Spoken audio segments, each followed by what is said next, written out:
नमस्कार, मैं श्रुति सिंह। स्वागत है आप सभी का इनसाइड झारखंड न्यूज के इस बुलेटिन में। चलिए जानते हैं आज की कुछ खास खबरों के बारे में। ईडी ने राज्य के मुख्यमंत्री हेमंत सोरेन को समन भेजकर 14 अगस्त को रांची स्थित जोनल ऑफिस में उपस्थित होने को कहा है। इससे पहले ईडी ने अवैध खनन मामले में सीएम हेमंत सोरेन से 18 नवंबर 2022 को करीब 10 घंटे तक पूछताछ की थी। ईडी ने इस पूछताछ में पत्थर खनन से जुड़े कई सवाल मुख्यमंत्री हेमंत सोरेन से किए थे। जानकारी के मुताबिक रांची में हुए जमीन घोटाले की ईडी जांच कर रही है। रांची प्रमंडल के तत्कालीन आयुक्त नितिन मदन कुलकर्णी की रिपोर्ट के आधार पर ये जांच चल रही है।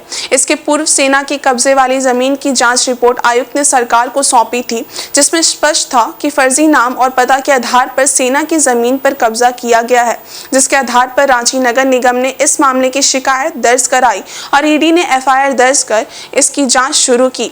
मामले की जाँच शुरू हुई तो पहला छापा नवंबर 2022 में व्यापारी विष्णु अग्रवाल, अमित अग्रवाल के ठिकानों पर पड़ा था। ईडी ने दूसरी बार 13 अप्रैल को रांची के पूर्व डीसी छवि रंजन, बड़गाई अंचल के अंचलाधिकारी मनोज कुमार, कर्मचारी भानु प्रताप समेत जमीन के कारोबार से जुड़े 21 ठिकानों पर छापेमारी की थी। सूत्र बताते हैं कि छापेमारी में कई अहम सबूत मिले। सरकारी दस्तावेजों को घर में रखने के आरोप में कर्मचारी भानु प्रताप सहित 7 जमीन कारोबारियों को गिरफ्तार कर लिया गया। रिमांड पर इन अभियुक्तों से हुई पूछताछ के दौरान जमीन के मूल दस्तावेज में छेड़छाड़ करने में शामिल अन्य लोगों की जानकारी भी ईडी को मिली। 24 अप्रैल को फिर एक छापा पड़ा मुख्यमंत्री सचिवालय में पदस्थापित पीपीएस उदय शंकर के ठिकानों पर। ईडी को जानकारी मिली कि जमीन कारोबारियों को प्रशासनिक मदद पहुंचाने की कोशिश इसी जगह से होती थी। इसी मामले में ईडी ने राज्य के सीएम को तलब किया है। और इधर जमशेदपुर में चोरी और छिनतई की घटना थमने का नाम नहीं ले रही है। आए दिन इस तरह की घटनाएं घटित होती रहती हैं। ऐसे ही घटना बीती रात गोलमुरी नामदा बस्ती में हुई। नामदा बस्ती गुरुद्वारा के प्रधान से बाराद्वारी में 2.5 लाख रुपए मूल्य की सोने की चेन छिनतई कर अपराधी फरार हो गए। घटना के बारे में नामदा बस्ती की रहने वाली गुरुद्वारा की प्रधान एवं सेंट्रल गुरुद्वारा कमेटी की सचिव बलविंदर कौर की पुत्री स्वीटी कौर ने बताया कि वह अपनी मां के साथ बाराद्वारी अपने पिता और मां का दवा लेने गई थी।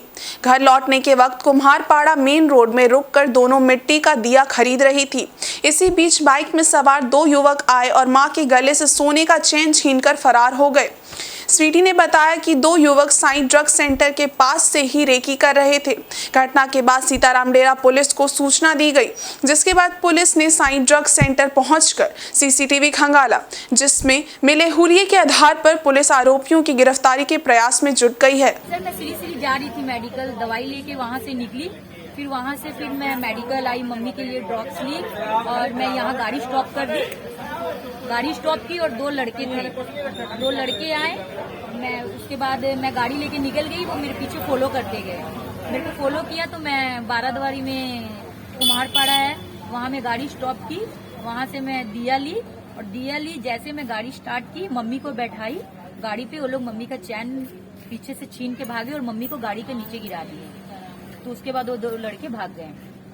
तो आसपास के लोग आसपास के 2-4 लोग थे सर, और वहाँ में कुछ भजन हो रहा था, बहुत आवाजें आ रही थी, तो उस वजह से कुछ समझ नहीं आ रहा था किसी को। कितना बजे घटना घटी? सर, ये 8:30 बजे। देश भर में आदिवासियों पर हो रहे अत्याचार के खिलाफ मूलवासी संघ ने विश्व आदिवासी दिवस पर बुधवार को जमशेदपुर जिला मुख्यालय के सामने प्रदर्शन किया। जिला मुख्यालय पर प्रदर्शन करने आए मूलवासी संघ के सदस्यों ने कहा कि मणिपुर समेत पूरे देश में आदिवासियों पर अत्याचार किया जा रहा है। मूलवासी संघ इसका घोर विरोध करता है। संघ ने आदिवासियों के ऊपर हो रहे अत्याचार को जल्द समाप्त करने की केंद्र सरकार से मांग की है। आज विश्व आदिवासी दिवस के अवसर पर पूरे देश के आदिवासी एक तरफ जश्न मना रहे हैं, वहीं मूल निवासी संघ द्वारा जिला मुख्यालय के सामने प्रदर्शन कर उपायुक्त के माध्यम से राष्ट्रपति के नाम एक मांग पत्र सौंपा गया, जिसमें आदिवासियों पर हो रहे अत्याचार के खिलाफ तत्काल कार्रवाई की मांग की गई है।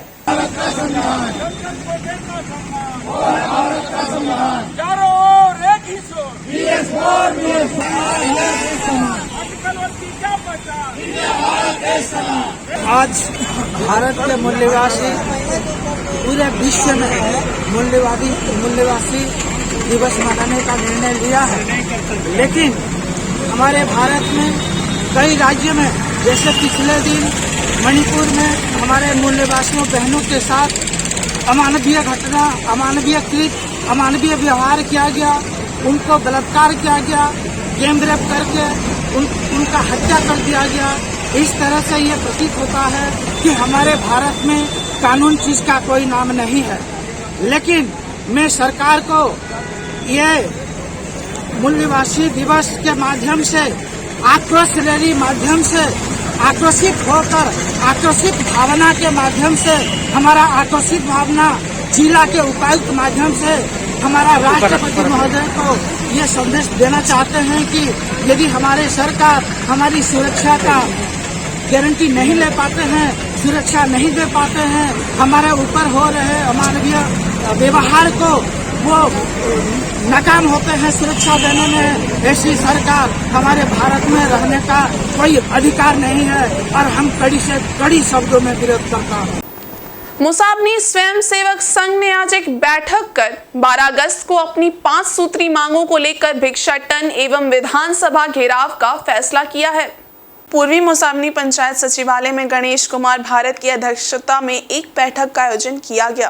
बैठक में तय किया गया कि अपनी 5 सूत्री मांगों को लेकर 10 सदस्यीय प्रतिनिधिमंडल मुख्यमंत्री से वार्ता करेंगे। उनके समक्ष ये मांग रखेंगे कि पंचायत सचिवालय स्वयं सेवकों का समायोजन कर उन्हें स्थायी किया जाए। साथ ही पंचायत सचिवालय स्वयं सेवकों का नाम बदलकर पंचायत सहायक किया जाए। पंचायत सचिवालय स्वयं सेवक का मानदेय लागू किया जाए। तय किया गया कि इन 5 मांगों को लेकर 12 अगस्त को भिक्षाटन किया जाएगा। राजभवन से लेकर फिरयालाल चौक मेन रोड होते हुए धरना स्थल तक भिक्षाटन कार्यक्रम होगा। इस दिन भारी संख्या में शामिल होकर पंचायत सेवकों से इस कार्यक्रम को सफल बनाने की अपील की गई। ज्ञात हो कि राज्य स्तरीय पंचायत सचिवालय स्वयं सेवक संघ के आह्वान पर झारखंड राज्य के पंचायत स्वयं सेवक राजभवन के समक्ष 30 दिनों से अनिश्चितकालीन धरना पर हैं। आज जो बैठक किया गया हमारे स्वयं सेवक के बीच 12 तारीख और अनिश्चितकालीन जो रांची में धरना चल रहा है हमारा स्वयं सेवक भाई बहनों के द्वारा, उनको रूपरेखा तैयार करने के लिए एवं 12 तारीख को विधानसभा घेराव एवं भिक्षाटन लेकर प्रोग्राम है, जिसको स्वयं सेवकों ने आह्वान किया है कि जितने भी जिले हैं कि जितने स्वयं सेवक हैं सब बढ़ चढ़ के इसमें हिस्सा लें और उनको सक्सेस बनाए प्रोग्राम को। क्या मांगे हैं? हमारी 5 मांगे हैं। पहला मांग है माननीय मुख्यमंत्री जी संघ के 10 सदस्य प्रतिनिधि मिलकर हमारे साथ वार्ता करें। पंचायत स्वयं सेवक का संयोजन किया जाए। पंचायत सचिवालय स्वयं सेवक को स्थायी किया जाए। पंचायत सचिवालय स्वयं सेवक का नाम बदलकर पंचायत सहायक किया जाए एवं पंचायत सचिवालय स्वयं सेवक का मानदेय लागू किया जाए। ये 5 सूत्री मांगे हमारे श्री हेमंत जी के पास है। हम चाहते हैं कि इससे हेमंत सरकार जल्द से जल्द इस मांग को पूरा करे और ये हमारा और निश्चितकालीन धरना को खत्म करे। अपने कार्यकर्ता की कुशल क्षेम जानने पूर्व मंत्री रामचंद्र सहित एमजीएम अस्पताल पहुंचे, जहां डॉक्टरों द्वारा सही इलाज नहीं करने और दुर्व्यवहार किए जाने को लेकर कार्यकर्ताओं ने हंगामा कर दिया। हालांकि अस्पताल उपाधीक्षक के हस्तक्षेप के बाद मामला शांत हुआ। तमाड़ निवासी आंसू कार्यकर्ता सदानंद बागती की तबीयत अचानक खराब होने पर उसे एमजीएम अस्पताल के इमरजेंसी वार्ड में भर्ती कराया गया था।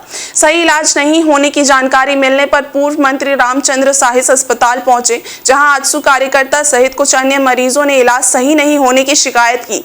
साहिस ने वहां मौजूद डॉक्टरों से इलाज से संबंधित जानकारी चाही, लेकिन उनके जवाब से वे संतुष्ट नहीं हुए। साथ ही साहिस से दुर्व्यवहार किया गया। इसको लेकर कार्यकर्ताओं ने हंगामा शुरू कर दिया। इसकी जानकारी मिलने पर अस्पताल उपाधीक्षक डॉक्टर नकुल चौधरी पहुंचे। पूर्व मंत्री ने पूरी घटना की जानकारी उन्हें दी।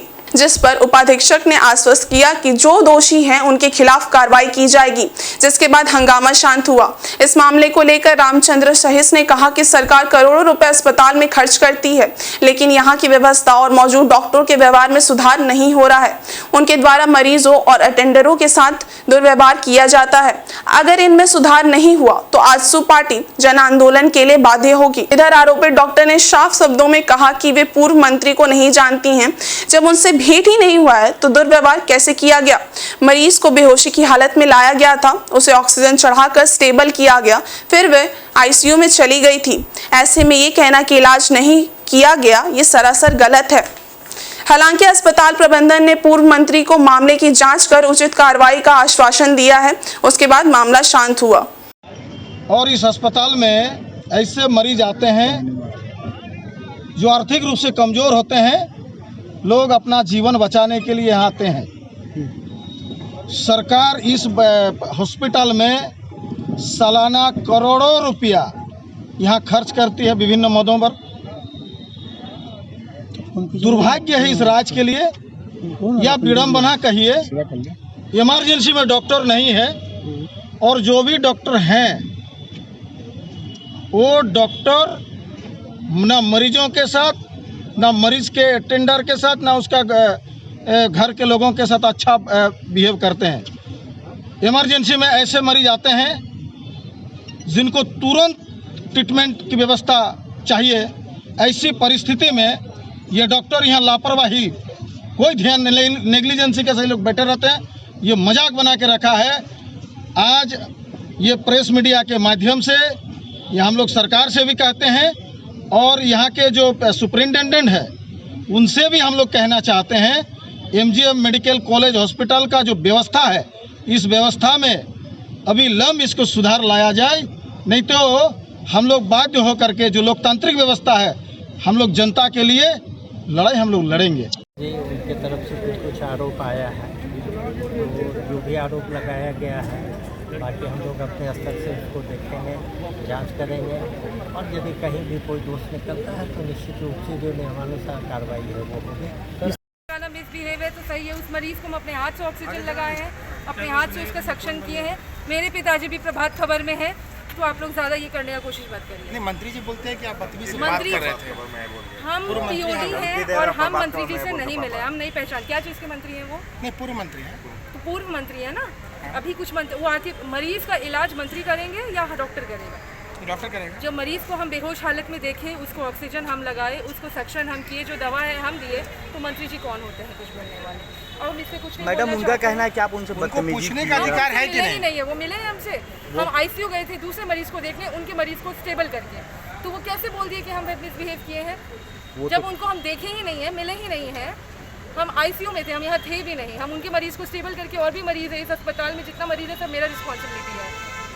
ठीक है, तो चुनाव यहीं से जीत जाएंगे? I have no idea. I am not a political person. I am a bloody doctor. I studied for 8 years. I am an idiot. क्या नाम है आपका? मेरा घर हम नहीं बताने वाले अपना नाम, आप पता कर लीजिए, आप लोग तो सोर्स वाले हैं। कोई बात नहीं। आदित्यपुर कांड्रा मुख्य मार्ग पर बुधवार की अहले 5:20 एक बड़ी दुर्घटना होने से बच गई।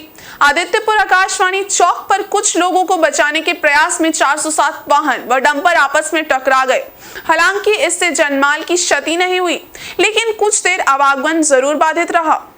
आदित्यपुर चौक के पास एक वाहन से गिरे मछली को कुछ लोग लूटने में लगे थे। तभी कांड्रा की ओर से आ रहा डंपर का ड्राइवर मछली लूटने वालों को बचाने की कोशिश कर रहा था। इतने में पीछे से आ रही एक अनियंत्रित 407 ट्रक ने डंपर में पीछे से ठोकर मार दी। इससे दोनों वाहन डिवाइडर से जा टकराए। इस दुर्घटना में 407 ट्रक अधिक क्षतिग्रस्त हो गया है। दुर्घटना के बाद आदित्यपुर पुलिस मौके पर पहुंची और सड़क दुर्घटना में क्षतिग्रस्त वाहनों को हटाने में जुट गई। आदित्यपुर थाना के एएसआई मोहम्मद खलील ने बताया कि घटना सुबह 5:20 की है। इस घटना में दोनों वाहन क्षतिग्रस्त हुए हैं। 407 वाहन के ड्राइवर को हल्की चोट लगी है, जिसे इलाज के लिए आदित्यपुर पुलिस ने एमजीएम अस्पताल भेज दिया। घायल चालक का नाम रामजी साहू है। वहीं डंपर का चालक मौके से फरार हो गया है। आदित्यपुर पुलिस ने क्रेन की मदद से दोनों वाहनों को सड़क से हटवाया। करीब 1 घंटे के बाद मुख्य मार्ग पर यातायात सामान्य हो गया। आज सुबह 5:30 बजे मॉर्निंग में गमरिया से आदित्यपुर जमशेदपुर जाने वाले रास्ते पर एक LPT और एक डंपर दोनों अचानक ब्रेक लिए। आगे एक मोटरसाइकिल बाइक था जो मछली गिरा हुआ उठाने के चक्कर में बाइक को रोक दिया। उसको देखते हुए ये लोग अपने बचाव के चलते दोनों ब्रेक लिए। इस ब्रेक के चलते डंपर दाहिने साइड बीच वाला डिवाइडर में टकरा गया और बाएं साइड LPT डिवाइडर में टकराया। जमशेदपुर के लोयला स्कूल सभागार में स्कूली छात्रों के सुरक्षित यात्रा को लेकर बुधवार को एक कार्यशाला का आयोजन किया गया, जहां स्कूल के प्राचार्य एवं टाटा स्टील के सेफ्टी अफसर द्वारा तमाम स्कूली वाहन चालकों को कई अहम टिप्स दिए गए। बता दें कि शहर के तमाम स्कूलों में बड़ी संख्या में लोग अपना निजी स्कूली वाहन चलाते हैं, जिनके कंधों पर छात्रों को सही सलामत स्कूल और घर लाने पहुंचाने की जिम्मेवारी होती है। शहर में कई बार ये वाहन दुर्घटनाग्रस्त भी हुए हैं। हालांकि स्कूली वाहन चालक तमाम सुरक्षा का ध्यान रखते हैं। ऐसे में सुरक्षा का स्तर कैसे बेहतर बनाया जाए, तमाम स्कूली वाहन चालक सेफ्टी के मानकों का पूरा ध्यान रखें। इसको लेकर इस कार्यशाला का आयोजन किया गया था, जहां तमाम वाहन चालकों को कई सेफ्टी टिप्स दिए गए। कार्यशाला में करीब 100 स्कूली वाहन चालक शामिल हुए। के द्वारा किया गया और सेफ्टी सुरक्षा को लेकर बैठक हुई, बहुत अच्छा बैठक हुई। इसमें सारी चीज़ बताया गया, बच्चों को लेकर कैसे लाना, कैसे पहुंचाना है। उस पर सेफ्टी को लेकर सारी बातें वो हुई है और बहुत ही अच्छा मीटिंग हुई। और इसमें बच्चों को अहम सबसे ज़्यादा महत्व दिए गए, बच्चों की सुरक्षा को लेकर और कैसे लेके चलना है, रोड में कैसे चलना है, नहीं चलना है, कैसे पहुंचाना है कि नहीं पहुंचाना है, और सेफ्टी सुरक्षा को लेकर पूरी तरह से जो है पूरी जानकारी जो है यहाँ पे दिया। जमशेदपुर के सेवानिवृत्त पुलिस सब इंस्पेक्टर काशीनाथ की बेटी शिवानी पंकज का कांवरिया देवघर जाइम एल्बम सतगोड़ा सूर्य मंदिर में लॉन्च किया गया। इस दौरान एल्बम की पूरी टीम और शहर के गणमान्य लोग उपस्थित थे। एल्बम की गायिका शिवानी पंकज का ये तीसरा एल्बम है। इस एल्बम की सभी सदस्य जमशेदपुर के ही हैं। इसकी खासियत ये है कि शुरू से लेकर अंत तक की शूटिंग सतगोड़ा सूर्य मंदिर परिसर में ही की गई है, जो एल्बम में सुंदरता बिखेरती है। इस वजह से जमशेदपुर वासियों के लिए ये एल्बम काफी खास महत्व रखता है। एल्बम के पदार्पण के मौके पर टीम के सदस्यों के अलावे भाजपा के जिला अध्यक्ष गुंजन यादव और पुलिस एसोसिएशन के पूर्व महामंत्री सह आसू नेता चंद्रगुप्त सिंह मौजूद थे, जिन्हें फूलों का गुलदस्ता और अंग वस्त्र देकर गायिका ने सम्मानित किया। वहीं दोनों अतिथियों ने पोस्टर का लोकार्पण और बटन दबाकर एल्बम का पदार्पण किया। इस मौके पर चंद्रगुप्त सिंह ने एल्बम की कामयाबी और गायिका को उज्जवल भविष्य की शुभकामनाएं दी। वहीं शिवानी पंकज ने कहा कि अब तक वे 3 एल्बम सफलतापूर्वक बना चुकी हैं। जल्द ही 15 अगस्त के मौके पर एक एल्बम बनाने जा रही हैं।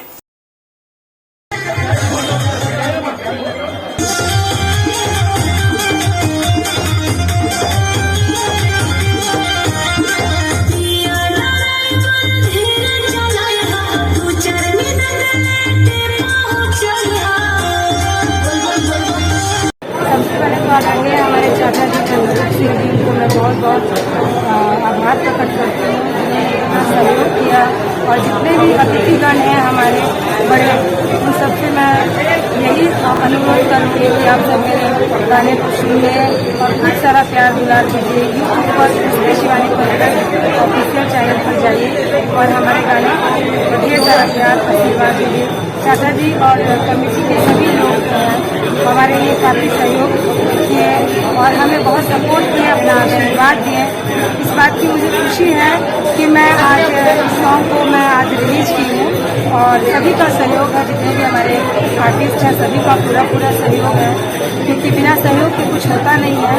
और मैं आप सभी से यही हाथ जोड़ के निवेदन करूँगी कि आप सभी झारखंड की बेटी को सपोर्ट कीजिए।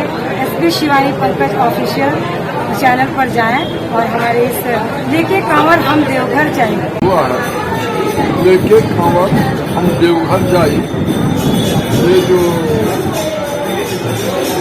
शिवानी पंकज जो है, जो हमारे सिविल जमदार पुलिस लाइन के काशीनाथ की बच्ची है और अच्छा लोग गीत में आगे बढ़ रही है।